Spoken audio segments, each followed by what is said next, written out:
ayahnya pedagang, kakeknya pedagang, buyutnya pedagang. Lalu bagaimana pertemuan dia dengan istrinya Khadijah? Nabi membawa barang dagangan. Yang punya barang-barang dagangan ini seorang perempuan kaya namanya Khadijah. Yang membawa barang dagangan silakan, siapa yang mau bawa nanti bagi hasil, namanya mudharabah, bagi hasil. Tapi Khadijah heran, kenapa setiap barang ini dibawa orang lain biasa, tapi kalau yang bawa anak muda ini habis, laku keras, nggak ada yang bersisa. Akhirnya Khadijah bertanya, mana anak muda yang menjual barang dagangan ini? Saya mau ketemu, bagaimana bentuk rupa wajahnya, kenapa barang dagangannya laku keras? Ternyata begitu Sayyidatuna Khadijah melihat dari jauh, kalau mau dibuatkan soundtrack film pendeknya, mana tahu adik-adik ada yang bisa buat film pendek. Tapi wajah Nabi tidak boleh dibentuk. Sekarang kita baru tahu kenapa wajah Nabi tidak boleh diperlihatkan. Ketika keluar film The Messenger, utusan Allah, Nabi hanya diperlihatkan cahaya saja. Dulu orang heran, kenapa wajah Nabi nggak boleh diperlihatkan? Sekarang tahu alasannya. Kenapa wajah Nabi nggak boleh diperlihatkan? Seandainya wajah Nabi Muhammad diperlihatkan dalam bentuk patung, diperlihatkan dalam bentuk lukisan, pasti sudah keluar AI-nya sekarang. Allah Maha Kuasa, ulama hebat. Wajah Nabi Muhammad sallallahu alaihi wasallam tidak boleh diserupakan dengan apapun. Dia adalah cahaya di atas kehebatan, kemuliaan yang diberikan Allah Subhanahu wa ta'ala.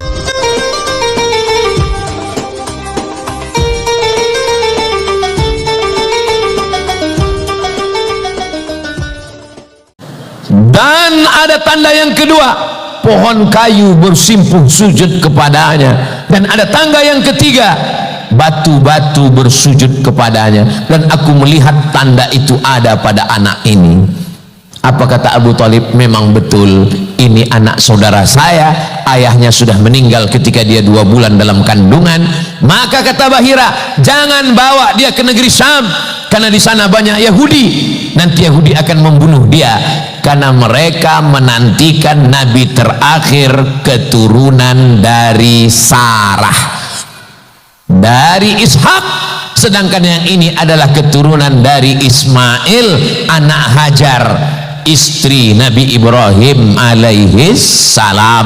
Maka Abu Thalib membatalkan perjalanannya ke negeri Syam. Syam itu sekarang 4 negara: Suriah, Lebanon, Palestina, Yordania. Mudah-mudahan Allah menolong saudara kita di Palestina. Dibawa pulang ke kota Makkah, tidak jadi. Berdagang, pamannya pedagang, ayahnya pedagang, kakeknya pedagang, buyutnya pedagang. Lalu bagaimana pertemuan dia dengan istrinya Khadijah? Nabi membawa barang dagangan. Yang punya barang-barang dagangan ini seorang perempuan kaya namanya Khadijah. Yang membawa barang dagangan silakan, siapa yang mau bawa nanti bagi hasil, namanya mudharabah, bagi hasil. Tapi Khadijah heran, kenapa setiap barang ini dibawa orang lain biasa, tapi kalau yang bawa anak muda ini habis, laku keras, nggak ada yang bersisa.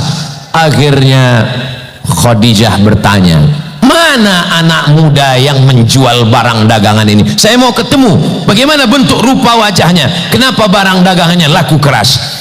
Ternyata begitu Sayyidatuna Khadijah melihat dari jauh, mau dibuatkan soundtrack film pendeknya, mana tahu adik-adik ada yang bisa buat film pendek. Tapi wajah Nabi tidak boleh dibentuk. Sekarang kita baru tahu kenapa wajah Nabi tidak boleh diperlihatkan. Ketika keluar film The Messenger, utusan Allah, Nabi hanya diperlihatkan cahaya saja. Dulu orang heran, kenapa wajah Nabi nggak boleh diperlihatkan? Sekarang tahu alasannya. Kenapa wajah Nabi nggak boleh diperlihatkan? Seandainya wajah Nabi Muhammad diperlihatkan dalam bentuk patung, diperlihatkan dalam bentuk lukisan, pasti sudah keluar AI-nya sekarang. Allah Maha Kuasa, ulama hebat. Wajah Nabi Muhammad sallallahu alaihi wasallam tidak boleh diserupakan dengan apapun. Dia adalah cahaya di atas kehebatan, kemuliaan yang diberikan Allah Subhanahu wa ta'ala. Lalu kemudian apa yang terjadi? Lalu kemudian Nabi bertemu dengan istrinya Khadijah, itu juga karena hubungan dagang, bisnis, usaha. Jadi kalau ada orang Islam hari ini tidak mau berdagang, tidak mau berusaha, tidak mau berbisnis, akhirnya umat Islam jatuh lemah. Maka kenapa Ustadz malam ini mengkaji tentang masalah dagang bisnis? Ya orang masjid kita di pasar.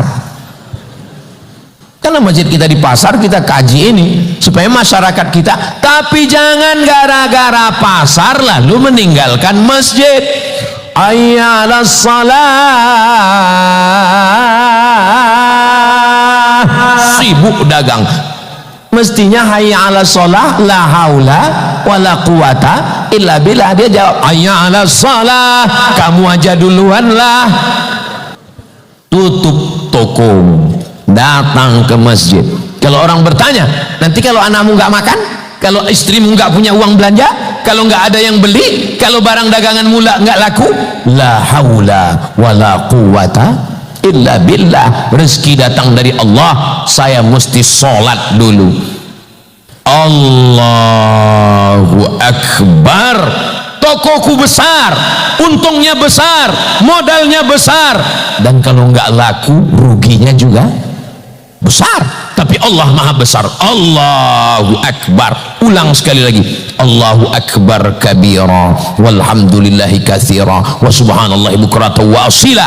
Datang setan berbisik, tokomu ada pembeli, nanti dia mau jual, dia mau nawar, dia mau kasih keuntungan. Serahkan pada Allah. Inna solati wa nusuki wa mahyaya wa mamati lillahi rabbil alamin. Itulah kenapa kata Nabi, idza amma ahadukum falyukhaffif. Kalau kamu jadi imam, ringankan bacaannya. Kalau kamu jadi imam, jangan terlalu panjang. Apalagi di Masjid Al-Ikhlas Pasar Sari Mulia, kalau sampai ayatnya Yasin, ini udah berapa pelanggan yang hilang ini. Tapi jangan gara-gara ceramah malam ini lalu imamnya baca ayat terlalu pendek. Ghairil maghdubi alaihim waladdallin. Amin. Nun. Allahu Akbar. Tetap ada standar bacaan yang ditetapkan oleh Imam An-Nawawi. Kalau dia melanggar standar bacaan, barulah dia dihukumi makruh. Tapi masih standar bacaan, maka dia masih dibenarkan.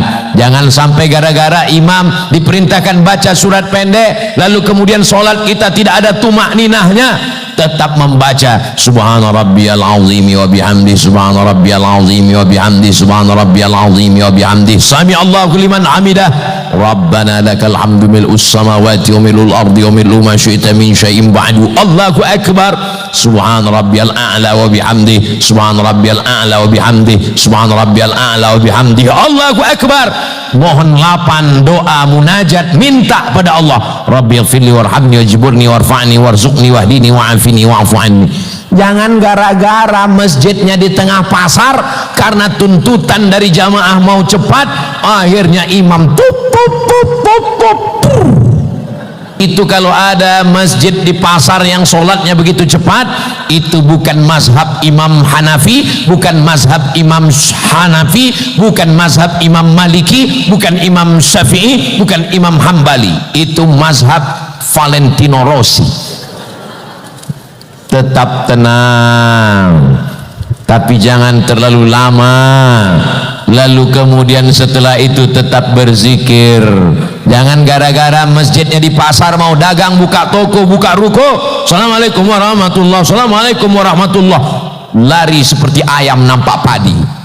Kamu kenapa nggak pernah ikut zikir sama imam? Ya zikir kan nggak mesti di masjid, sambil jalan juga bisa zikir.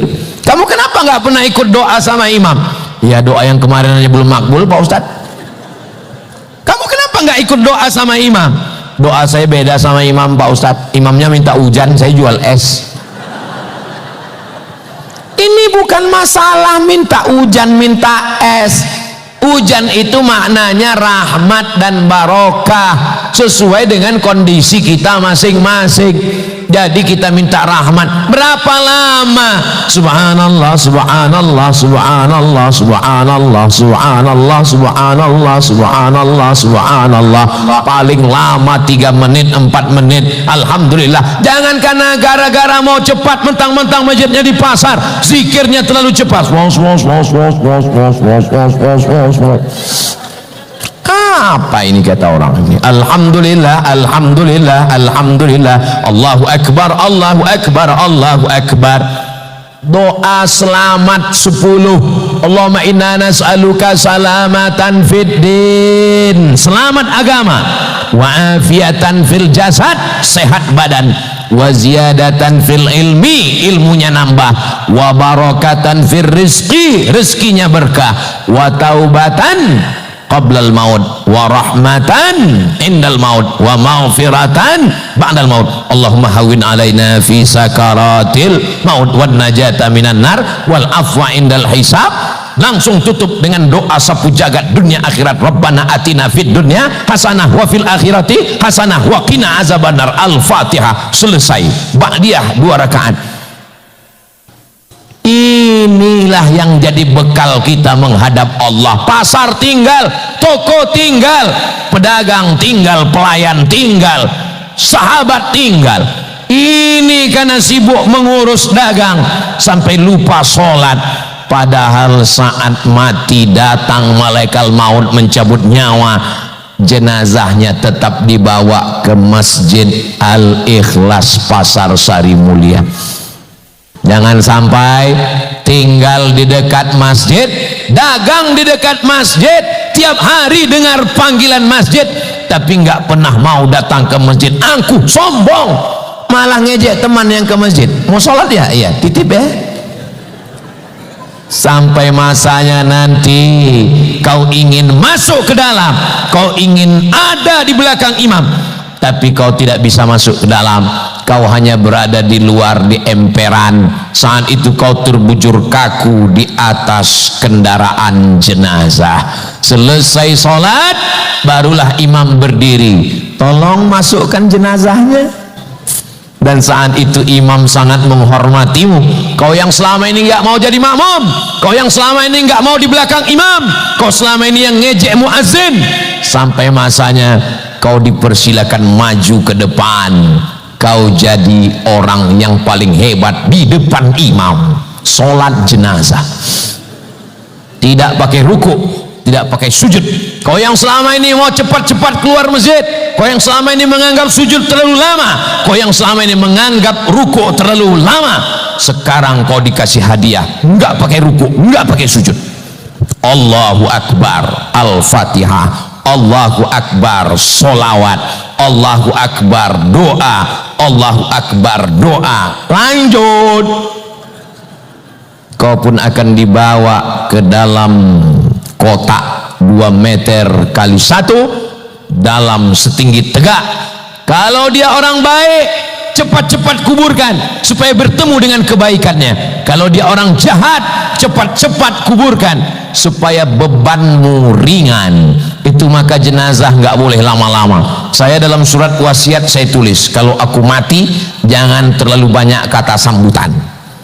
Karena saya sudah perhatikan, wah, orang semakin hebat, semakin kaya, semakin tinggi jabatan, semakin banyak kata sambutan. Kata sambutan dari Bapak Bupati, kata sambutan dari Bapak Camat, kata sambutan dari Bapak Lurah, kata sambutan dari tokoh masyarakat. Padahal kalau dia orang baik, dia mesti cepat bertemu dengan kebaikannya. Kalau dia orang jahat, dia adalah beban yang mesti cepat-cepat kita campakkan.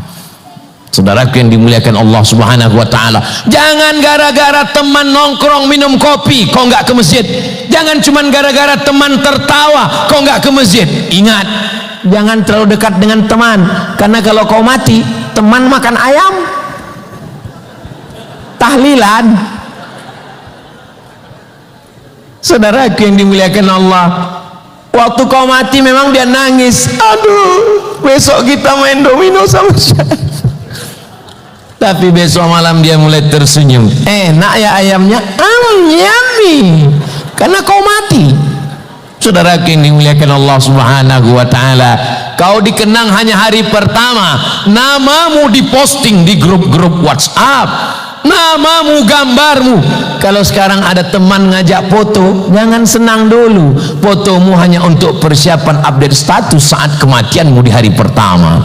Wajahmu akan dilingkari merah, innalillah wa inna ilaihi raji'un. Diposting di Instagram, TikTok dan Facebook, semua komen di bawah, amin amin amin amin amin amin. Tapi yang datang menyolatkan, yang datang menguburkan, yang mengirimkan surat Yasin, Al-Fatihah, takhtim dan tahlil beserta doa, hanya sahabat-sahabat dekat. Kira-kira kalau dapat berita saya mati, Bapak Ibu mau ngirimkan Yasin dan Al-Fatihah ke saya? Dari bunyinya kayaknya kurang yakin.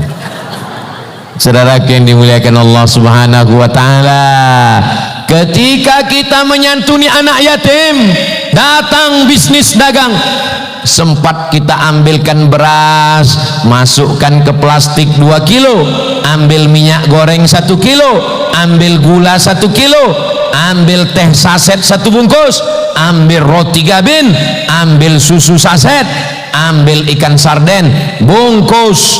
Bapak yang bungkus bawa pulang ke rumah, yang ngantar ibu. Jangan bapak yang ngantar. Nanti kalau bapak yang ngantar ke anak yatim, emaknya masih muda.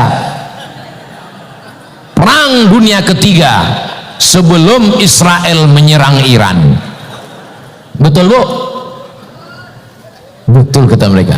Mereka nggak ngomong semua, cukup satu juru bicara. Saudara yang dimuliakan Allah Subhanahu wa taala, ketika kau minum teh nggak enak, rasa lewat di tenggorokan karena ada anak yatim yang tidak bisa minum teh manis. Ketika kau akan makan buah, makan apel, makan pisang, makan jagung, merebus ubi, rebus pisang, kue yang enak, tidak enak kalau dimakan kalau tidak dinikmati bersama. Itulah mengapa kue ini banyak tapi nggak dibuka plastiknya. Kenapa? Karena kami merasa nggak enak kalau kami saja yang menikmati. Rasaku juga rasamu, brother. Saudaraku yang dimuliakan Allah Subhanahu wa taala, kalau anak bapak pakai sepatu bagus, bajunya bagus, mama, di belakang ada anak yatim, tolong ke pasar Sari Mulia belikan baju 2, tapi anak kita 1, anak tetangga kita 1. Kamu hari raya baju bagus, belikan ada temanmu di belakang, suaminya sudah meninggal dunia. Kenapa bukan papa yang beli? Kalau aku yang beli lain ceritanya nanti. Begitulah perasaan. Orang beriman bukan cuma sekedar sholat, orang beriman bukan sekedar puasa, orang beriman bukan sekedar pergi haji. 2035 kita datang ke panti jompo. Ada panti jompo di Kapuas? Datang ke panti jompo, beli nasi bungkus, bawa kain sarung, bawa baju koko. Assalamualaikum Bapak Ketua Panti Jompo, ini ada saya bawa nasi bungkus. Berapa orang semua jompo di sini? Ada 100 orang Pak, saya mau ngasih makan. Semuanya? Enggak, 1 orang aja. Ini ada saya bawa 1 kain sarung, 1 baju koko, saya mau makan bersama dengan beliau. Kita melihat kerut tangannya, raut wajahnya. Bapak anaknya di mana? Meninggal. Istri di mana? Meninggal. Saudara di mana? Meninggal. Hidup sebatang kara. Kita pun juga bisa terjadi seperti itu. Berapa banyak orang-orang kaya menganggap orang tuanya sebagai beban. Anaknya bagus, istrinya kuntilanak. Anaknya bagus, suaminya genderuwo. Makanya mudah-mudahan mantu-mantu ibu adalah mantu yang solihah-solihah seperti ibu. Kalau hari ini ibu sebagai mertua, maka saat masanya nanti juga ibu akan sampai pada level akan menjadi tua. Kalau sekarang ibu sebagai menantu, nanti anak ibu akan menjadi anak lajang yang akan menikah dengan perempuan. Ibu akan menjadi mertua. Apa yang kau lakukan hari ini? Kalau kau baik kepada mertuamu, kau beri dia makanan, kau berikan dia kebaikan. Saya sangka dulu kalau anak laki-laki saya nikah, saya akan kehilangan anak, Ustadz. Banyak perempuan takut kalau anak laki-lakinya nikah dia akan kehilangan anak. Ini anak saya, saya lahirkan meregang nyawa, saya sekolahkan sampai S1, S2, berpisah, dia jauh di Bandung, Surabaya. Tapi ternyata setelah menikah, Ustadz, istrinya lebih sayang pada saya. So sweet. Ini ungkapan sinetron Ramadan. Kenyataannya mungkin lebih manis daripada itu. Rabbana hablana minas solihin. Mudah-mudahan anak kita semuanya anak-anak yang soleh dan solihah. Amin ya rabbal alamin. Enaknya masjid ini, kita tahu bahwa kita sudah ngaji 1 jam. Dari mana? Karena jamnya tepat di depan saya. Tadi saya berdiri mulai jam 8:30, sekarang sudah jam 9:30.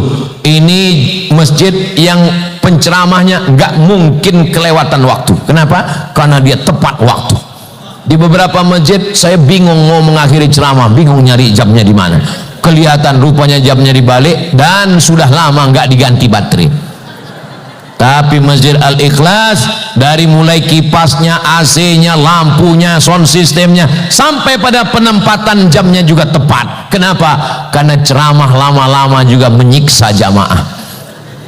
Jamaah sudah capek dari pagi tadi dagang, bisnis, jualan, berhadapan dengan kantor pajak, berhadapan dengan pembeli yang permintaannya macam-macam. Maka dia mau ceramah ke masjid, dia mau mendengarkan tausiah. Kalau terlalu lama dia pikir kapanlah penderitaan ini berakhir. Saudara yang dimuliakan Allah Subhanahu wa taala, pesan yang ingin saya sampaikan adalah umat Islam mesti berdagang, bisnis, berniaga, kaya raya, tapi bukan untuk dunia, untuk menolong agama Allah. Bangun masjid, beasiswa anak yatim, fakir miskin, pondok tahfiz Quran, bantu pondok-pondok pesantren, datang ke kiai, PCNU, Majelis Ulama Indonesia, abah guru. Saya sudah dengar ceramah Ustaz Somad kemarin. Kebetulan saya pedagang sukses di Pasar Sari Mulia Kapuas. Berapa kelas yang perlu dibangun, berapa asrama, berapa toilet, berapa dinding, berapa papan tulis, berapa kursi, berapa lemari. Mau bantu? Enggak, nanya aja. Ma'akal tafa'afnaita, duit yang dibelikan ke makanan habis. Wa malabista fa'ablaita, dibelikan ke pakaian lapuk. Wa matasaddaqta, yang kau pakai untuk menolong agama Allah, itulah yang akan jadi bekal menghadap Allah Subhanahu wa taala. Mudah-mudahan Bapak Ibu bisnismen, pedagang, semuanya kaya raya dan ikhlas karena Allah, menjadi amal jariah walaupun nanti sudah mati menghadap Allah Subhanahu wa taala. Ala hadhihi niyah, untuk niat yang baik-baik. Al-Fatihah. أعوذ بالله من الشيطان الرجيم بسم الله الرحمن الرحيم الحمد لله رب العالمين الرحمن الرحيم مالك يوم الدين إياك نعبد وإياك نستعين اهدنا الصراط المستقيم صراط الذين أنعمت عليهم غير المغضوب عليهم ولا الضالين آمين Allahumma anzilir rahmata wassalamata wal barakata ala hadhil jamaah. Ya Allah, turunkanlah keselamatan, kerahmatan, keberkahan kepada seluruh jamaah yang hadir malam ini ya Allah. Allahumma aftah lana abwabal khair wa abwabal ni'mah wa abwabal rizqi wa abwabal barakah. Bukakan untuk kami pintu nikmat, pintu rahmat, pintu rezeki dan pintu keberkahan. Allahumma jazil waqifina wal mutasaddiqin, saudara kami yang berwakaf, berinfak, bersedekah, berikanlah balasan kelipatan harta yang berlimpah ya Allah. Kalau mereka masih hidup, berikanlah panjang umur, murah rezeki, keluarga sakinah mawaddah warahmah, anak yang soleh dan solihah. Kalau sudah meninggal dunia, Allahumma ja'al kuburahum rawdatan min riyadil jinan, jadikan kuburnya salah satu dari taman-taman surgamu ya Allah. Allahumma ja'al hadzal balada baladan amina, jadikan kabupaten Kapuas baldatun thayyibatun wa rabbun ghafur. Allahumma wafiq ulata umurina, Bapak Bupati, Wakil Bupati, Bapak Sekda, Kepala Dinas, Kepala Badan, Kepala Kantor, Bapak Dandim, Bapak Kapolres, Ketua Majelis Ulama Indonesia, Ketua PCNU, semua orang-orang yang kau titipkan amanah, jadikan mereka orang yang takut kepada engkau dan semua aktivitasnya bernilai ibadah ya Allah.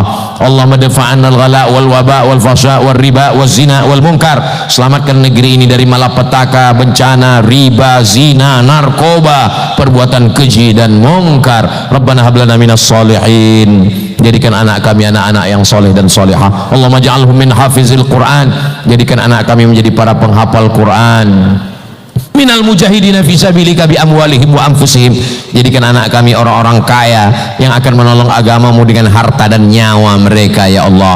Allah mansur ikhwanana al-mujahidina fi Palestin, tolong saudara kami yang teraniaya di Palestina ya Allah. Allah mansur man nasaraddin, tolong siapa saja yang menolong agamamu ini ya Allah. Rabbana atina fid dunya hasanah wa fil akhirati hasanah wa qina adzabannar. Wa sallallahu ala sayyidina Muhammad wa ala alihi wa sahbihi wa sallam, walhamdulillahi rabbil alamin. Taqabbalallahu minkum minna wa minkum taqabbal ya karim. Terima kasih segala perhatian, mohon maaf segala kesilapan dan kekhilafan. Kami mohon izin, mohon ridha, mohon diri. Kami lanjutkan perjalanan ke Banjarbaru. Saya tutup dengan pantun penutup, menangkap puyuh di Bukit Selasi. Thank you dan terima kasih. Wassalamualaikum warahmatullahi wabarakatuh.